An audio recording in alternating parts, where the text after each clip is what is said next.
आज की चर्चा एक सवाल से शुरू करते हैं। जब हम कहते हैं प्रोफेशनल कम्युनिकेशन, तो हमारे दिमाग में क्या आता है?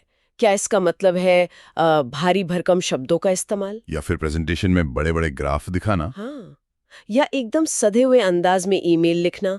या फिर इसका असली मतलब कुछ और है, कुछ ज्यादा गहरा, ज्यादा इंसानी? ये बहुत जरूरी सवाल है, क्योंकि अक्सर हम कम्युनिकेशन को एक टूल की तरह देखते हैं, है ना?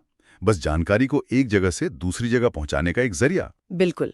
और हम ये भूल जाते हैं कि इसके दूसरे छोर पर भी एक इंसान है, उसकी अपनी सोच है, अपनी भावनाएं हैं और अपना एक नजरिया है। सही बात है। और इसी बात को एलन बार्कर अपनी किताब इम्प्रूव योर कम्युनिकेशन स्किल्स में बहुत अच्छे से समझाते हैं। आज हम इसी किताब के पन्ने पलटेंगे और इसके जो सबसे जरूरी आइडियाज हैं उन्हें खंगालेंगे।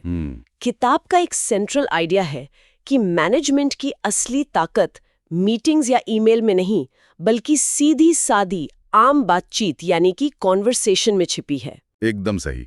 और आज हमारी बातचीत का मकसद भी यही समझना है कि कैसे सही सवाल पूछकर, अपने विचारों को साफ तौर पर रखकर और सबसे जरूरी सामने वाले के साथ एक साझा समझ बनाकर हम अपने काम करने के तरीके को पूरी तरह बदल सकते हैं। मतलब ये जानना कि अपनी बात रखने, जिसे किताब में एडवोकेसी कहा गया है, और दूसरे की बात समझने यानी इंक्वायरी। हाँ, इंक्वायरी, इनके बीच सही संतुलन कैसे बनाया जाए। बिल्कुल। तो चलिए सबसे पहले उस आम धारणा से शुरू करते हैं जिसे ज्यादातर लोग कम्युनिकेशन समझते हैं। किताब इसे ट्रांसमिशन मॉडल कहती है, मतलब जानकारी भेजने और पाने का एक सीधा साधा प्रोसेस। ये सुनने में तो काफी लॉजिकल लगता है। हाँ, ये मॉडल 19वीं सदी के ट्रांसपोर्ट और 20वीं सदी की इलेक्ट्रॉनिक टेक्नोलॉजी से प्रेरित है। जैसे कोई सामान एक जगह से दूसरी जगह भेजा जाता है, या कोई चिट्ठी। हाँ, या जैसे रेडियो सिग्नल भेजे जाते हैं, वैसे ही जानकारी। इसके 5 मुख्य हिस्से होते हैं। एक सूचना का स्रोत, मतलब बोलने वाला। एक ट्रांसमीटर, जैसे हमारा मुंह। बिल्कुल, जो शब्दों को आवाज में बदलता है। फिर एक चैनल यानी हवा, एक रिसीवर यानी सामने वाले का कान, और आखिर में मंजिल, मतलब सुनने वाले का दिमाग। ये मॉडल सुनने में तो बहुत सरल और साफ है, पर अगर कम्युनिकेशन इतना ही सीधा है तो दफ्तरों में इतनी ज्यादा गलतफहमियां क्यों होती है? हाँ, बिल्कुल। मुझे तो ओटो वियो का एक मजाकिया नियम याद आ रहा है, जो कहता है कम्युनिकेशन आम तौर पर नाकामयाब ही होता है सिवाय किसी संयोग के। ये तो हमारे रोज के एक्सपीरियंस से काफी मिलता जुलता है। हाँ, वो मजाक असल में एक बहुत गहरी सच्चाई बताता है। ये मॉडल इसलिए फेल होता है क्योंकि ये अधूरा है। ये इंसानी पहलू को पूरी तरह नजरअंदाज कर देता है। अच्छा। हाँ, इसकी कई बड़ी समस्याएं हैं। पहली है इरादा, मतलब इंटेंशन। ये मॉडल मानकर चलता है कि हम हमेशा सोच समझकर इरादे से ही कम्युनिकेट करते हैं, जबकि असलियत ये है कि हमारे शब्द शायद 30% बात कहते हैं, बाकी 70% तो हमारी बॉडी लैंग्वेज, हमारी आवाज का उतार चढ़ाव और हमारे चेहरे के भाव कह जाते हैं। बिल्कुल। जैसे कोई टीम मेंबर कहे, हाँ बढ़िया आइडिया है, लेकिन साथ में अपनी आंखें घुमा ले, तो असली मैसेज तो शब्दों में था ही नहीं। यही तो दूसरी बड़ी समस्या है, संदर्भ, मतलब कॉन्टेक्स्ट। ये मॉडल संदर्भ को कोई अहमियत नहीं देता। एक ही मैसेज, मुझे तुमसे कल सुबह मिलना है, अगर आपका बॉस कहे तो उसका मतलब और वजन कुछ और होगा, और अगर कोई दोस्त कहे तो बिल्कुल अलग। हाँ, जगह, समय, माहौल और हमारी मानसिक स्थिति, ये सब मिलकर एक मैसेज के मायने बदल देते हैं। और शायद सबसे बड़ी कमी ये है कि ये मॉडल अर्थ यानी मीनिंग को एक वस्तु समझता है, जैसे कोई किताब हो जिसे एक दिमाग से निकालकर दूसरे दिमाग में डाल दिया। यही सबसे बड़ी भूल है। अर्थ बनाया जाता है, भेजा नहीं जाता। इंसान सिर्फ जानकारी नहीं प्रोसेस करते, वे उसके पीछे के मतलब को समझते हैं, उसकी व्याख्या करते हैं। मिसाल के तौर पर, अगर कोई कहे आई एम फाइन, तो इसका मतलब मैं ठीक हूं भी हो सकता है, मुझे अकेला छोड़ दो भी हो सकता है, या फिर मुझे मदद की जरूरत है लेकिन मैं कह नहीं पा रहा भी हो सकता है। ट्रांसमिशन मॉडल इन गहराइयों को पकड़ ही नहीं सकता। तो अगर कम्युनिकेशन सिर्फ जानकारी भेजना नहीं है, तो फिर ये है क्या? किताब के हिसाब से इसकी सही परिभाषा क्या होनी चाहिए? किताब के मुताबिक कम्युनिकेशन का असली मतलब है साझा समझ बनाना, क्रिएटिंग शेयर्ड अंडरस्टैंडिंग। ये एक डांस की तरह है। जब हम कम्युनिकेट करते हैं तो हम असल में अपने दिमाग के मानसिक नक्शे को दूसरे के नक्शे से मिलाने की कोशिश करते हैं। अच्छा।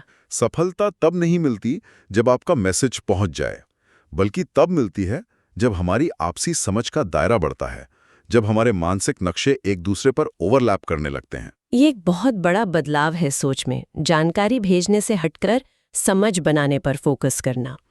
किताब में एक लाइन है जो मुझे बहुत पसंद आई। Our organisations are networks of conversations, मतलब हमारे दफ्तर और कुछ नहीं, बस बातचीत का एक बड़ा सा जाल है। बिल्कुल, बातचीत ही वो धागा है जिससे कोई भी संगठन बुना जाता है। बातचीत ही मैनेजमेंट का सबसे जरूरी और शायद सबसे कम समझा गया काम है। किताब कहती है कि हर बातचीत के 3 स्तर होते हैं, एक के ऊपर एक। 3 स्तर, ये तो दिलचस्प है। हाँ, सबसे बुनियादी, सबसे नीचे का स्तर है रिश्ता, रिलेशनशिप। ये नींव है। रॉबिन डंबर जैसे मानव वैज्ञानिकों का शोध तो ये भी कहता है कि इंसानी भाषा का विकास ही शायद आपसी मेलजोल और गपशप के लिए हुआ था, ताकि हम बड़े सामाजिक समूह बना सकें। अगर बातचीत की शुरुआत में एक आरामदायक रिश्ता, एक भरोसा ना बने, तो उसके ऊपर आप कुछ भी बना ले, वो टिकेगा नहीं। और इसके ऊपर के 2 स्तर हैं, जानकारी और एक्शन। लेकिन हम मैनेजरों को अक्सर सीधे तीसरे स्तर पर कूदते हुए देखते हैं। एक्शन, ये काम कर दो, वो रिपोर्ट कब तक मिलेगी, है ना? हम रिश्ते वाले हिस्से को पूरी तरह भूल जाते हैं। और यही गलती है। किताब में डॉक्टर ग्राहम ब्राउन का एक बेहतरीन उदाहरण है। वो अपने मरीजों के साथ सिर्फ 5 मिनट में एक मजबूत रिश्ता बना लेते थे। सिर्फ 5 मिनट में? कैसे? वो मरीजों को वेटिंग रूम से अपने कैबिन तक खुद लेवाने जाते थे। उस छोटी सी वॉक में वो मरीज के चलने के तरीके, उनके हाव भाव, उनकी बातों से एक कनेक्शन बना लेते थे। नतीजा, मरीज उन पर ज्यादा भरोसा करते थे और उनका इलाज ज्यादा असरदार होता था। कमाल है। बस वेटिंग रूम से केबिन तक साथ चलने भर से इलाज बेहतर हो सकता है। ये छोटी छोटी बातें ही तो हैं जो हम नजरअंदाज कर देते हैं। सही बात है। ये दिखाता है कि रिश्ता बनाना कोई बड़ी घंटों की एक्टिविटी नहीं है, ये छोटे छोटे इशारों में छिपा है। बिल्कुल। और जब ये रिश्ते की नींव मजबूत हो, तब हम एक अच्छी बातचीत के 2 सबसे जरूरी हिस्सों पर आते हैं, जिसे लेखक पीटर सिंजे के हवाले से एडवोकेसी और इंक्वायरी कहते हैं। एडवोकेसी और इंक्वायरी। एडवोकेसी यानी अपनी बात रखना, अपने विचार, अपना नजरिया जाहिर करना, और इंक्वायरी मतलब सवाल पूछकर दूसरे के नजरिए को समझना, उनके विचारों की गहराई में उतरना। हाँ। ज्यादातर बुरी मीटिंग्स में या तो सिर्फ एडवोकेसी होती है, जहां हर कोई अपनी बात मनवाने पर तुला है, जो एक बहस बन जाती है, या फिर सिर्फ इंक्वायरी होती है, जहां सब सवाल पूछते रहते हैं लेकिन कोई किसी नतीजे पर नहीं पहुंचता। तो एक बेहतरीन बातचीत इन दोनों का संतुलन होती है। हाँ, ये एक लय है। मैं अपनी बात रखता हूं, फिर रुककर आपकी बात समझने की कोशिश करता हूं, फिर आप अपनी बात रखते हैं और मेरी बात समझने की कोशिश करते हैं। तो ये समझना कि कम्युनिकेशन सिर्फ जानकारी भेजना नहीं, बल्कि एक रिश्ता बनाना है, और इसमें एडवोकेसी और इंक्वायरी का संतुलन जरूरी है, ये तो ठीक है। लेकिन ईमानदारी से कहूं तो ये थोड़ा थ्योरेटिकल लगता है। रोजमर्रा के काम में जब डेडलाइन का प्रेशर हो, तब इसे असल में लागू कैसे करें? क्या किताब कोई प्रैक्टिकल रास्ता सुझाती है? हाँ, और यही इस किताब की खूबसूरती है। वो थ्योरी को प्रैक्टिकल टूल में बदल देती है। बातचीत को सही दिशा में रखने के लिए किताब एक बहुत सरल 4 चरणों वाला मॉडल देती है, WASP। वास्प, ये तो किसी जासूस के कोड नेम जैसा लगता है। चलिए इसे डिकोड करते हैं। W का मतलब क्या है? W का मतलब है वेलकम। ये बातचीत का शुरुआती हिस्सा है। इसका मकसद सिर्फ नमस्ते कहना नहीं है, बल्कि बातचीत का मकसद साफ करना और एक आरामदायक माहौल बनाना है। मतलब हम यहाँ क्यों हैं, हम क्या हासिल करना चाहते हैं, और हम एक दूसरे के साथ कैसे काम करेंगे, ये रिश्ते वाला हिस्सा है। सही पकड़ा। ठीक है, फिर आता है A यानी अक्वायर, जानकारी इकट्ठा करना। तो इस स्टेज पर इंक्वायरी पर जोर होता होगा। एकदम सही। सवाल पूछना, सुनना, समझना। ये वो दौर है जहां आप अपनी राय देने के बजाय दूसरे की राय जानने में ज्यादा दिलचस्पी दिखाते हैं। आप डेटा और अलग अलग नजरिए इकट्ठा करते हैं। एक्वायर के बाद है S यानी सप्लाई। तो यहाँ पर एडवोकेसी का रोल आता होगा।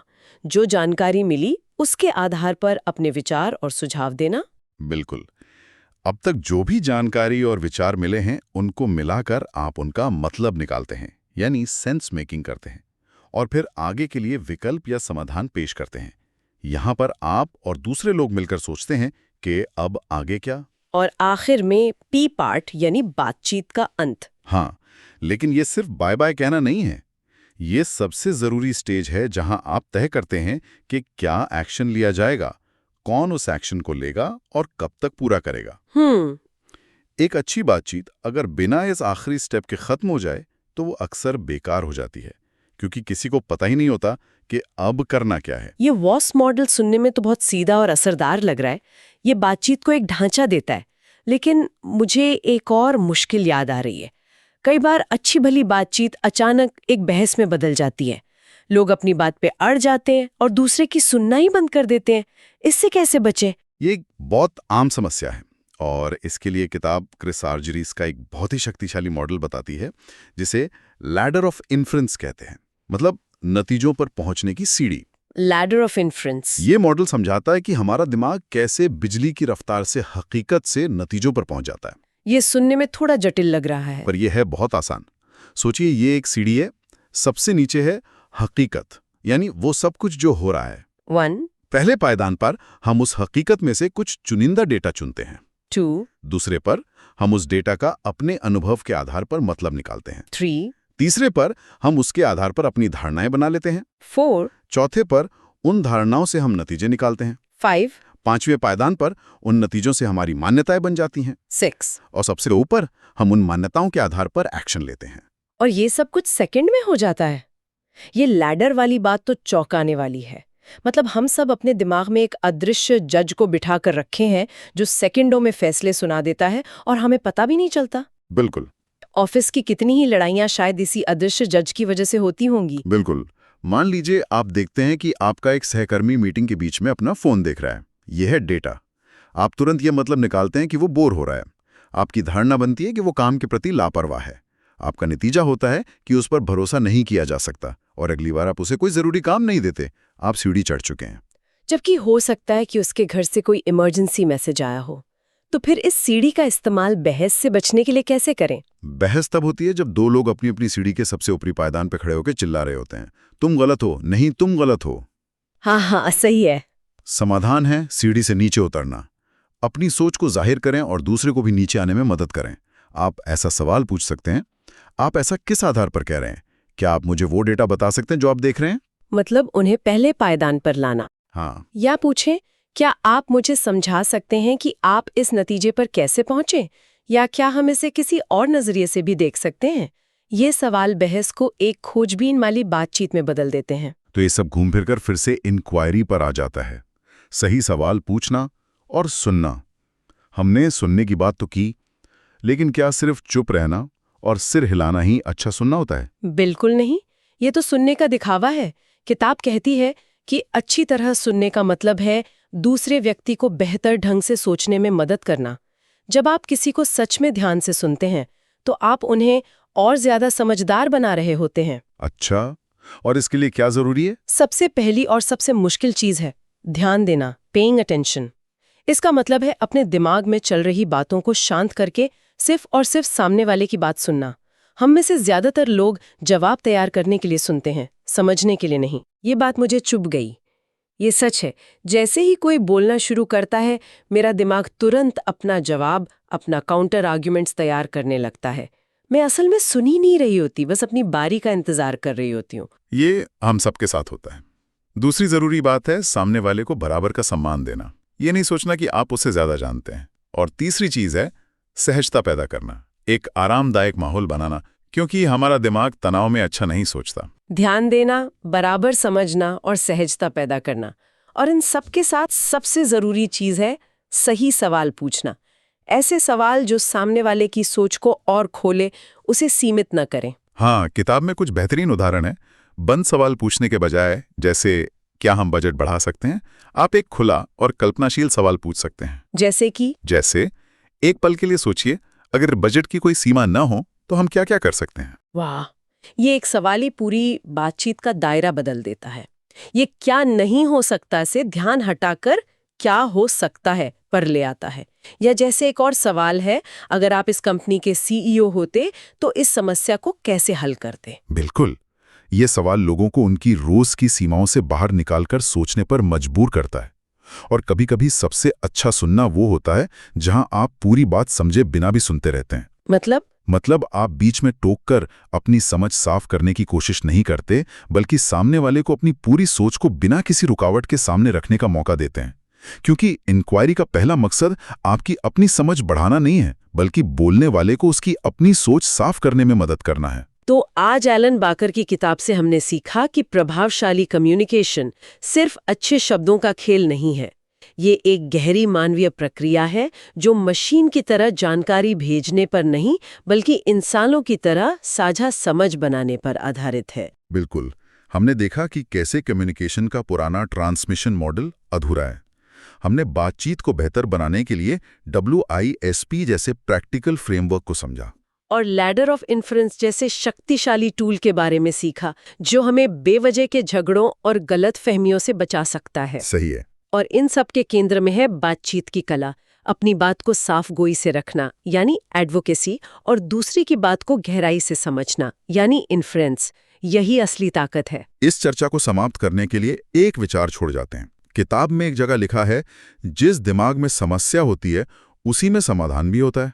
मैनेजर या लीडर के तौर पर हमारा काम अक्सर समाधान देना नहीं होता। बिल्कुल। तो अगली बार जब कोई आपके पास कोई समस्या लेकर आए तो सीधे समाधान बताने के बजाय एक पल रुककर सोचें, वो ऐसा कौन सा एक सवाल हो सकता है जो उन्हें अपना समाधान खुद ढूंढने में मदद कर दे। अगर यह वीडियो आपके दिल को थोड़ा सा भी छू गया हो तो कमेंट में अपनी भावना जरूर लिखिए। आपकी एक लाइन हमें और बेहतर करने की ताकत देती है। ऐसी ही दिल को छू जाने वाली वीडियो के लिए हमारे चैनल को सब्सक्राइब करें और कभी कोई वीडियो मिस ना हो इसलिए बेल आइकन जरूर दबाएं।